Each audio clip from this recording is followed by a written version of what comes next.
Assalamu alaikum students.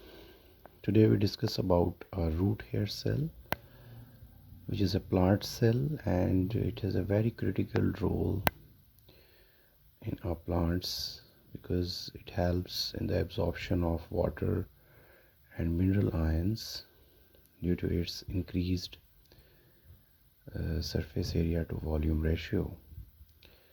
And like other plant cells, it has a cell wall, cell membrane, vacuole, nucleus, mitochondria, ribosomes.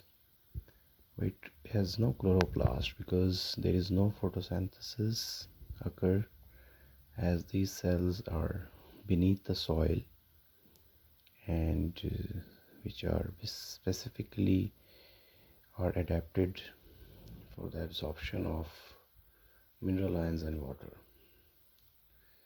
So this root hair cell is very important for the examination purposes because the examiner often asks about the structural and functional relationship of the root hair cell or its adaptations. So in this way it is very important, so we should have to understand this. So this is a cell wall which is fully permeable and maintains a cell shape.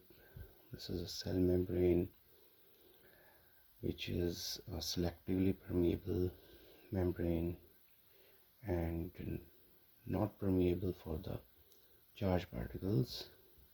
This is a mitochondrion which helps in the production of energy for the active transport mechanism, and this is a vacuole, and this is very important organelle in the structure of root hair cell because the concentration of the cell sap maintains a low water potential and helps in the movement of water from the higher water potential to the lower water potential. And this is a nucleus.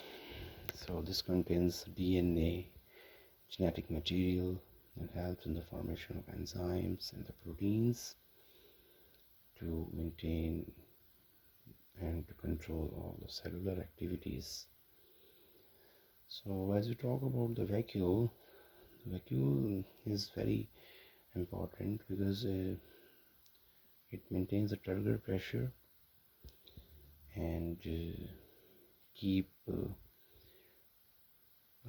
contacted with the soil particles and maintains a low water potential and helps in the movement of water by the process of osmosis.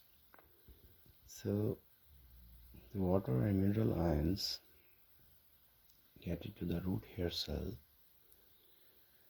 by passing through the cell wall, cell membrane, cytoplasm, and then finally into the vacuole.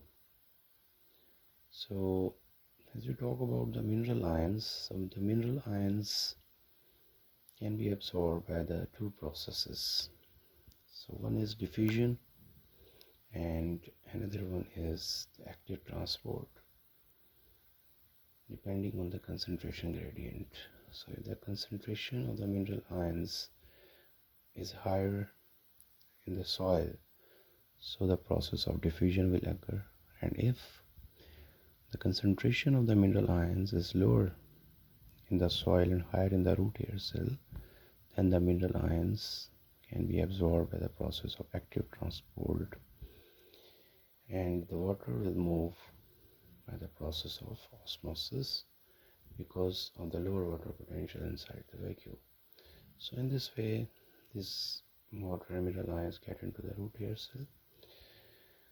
Now tomorrow we will discuss about the adaptations or the structure and function relationship of the root hair cell.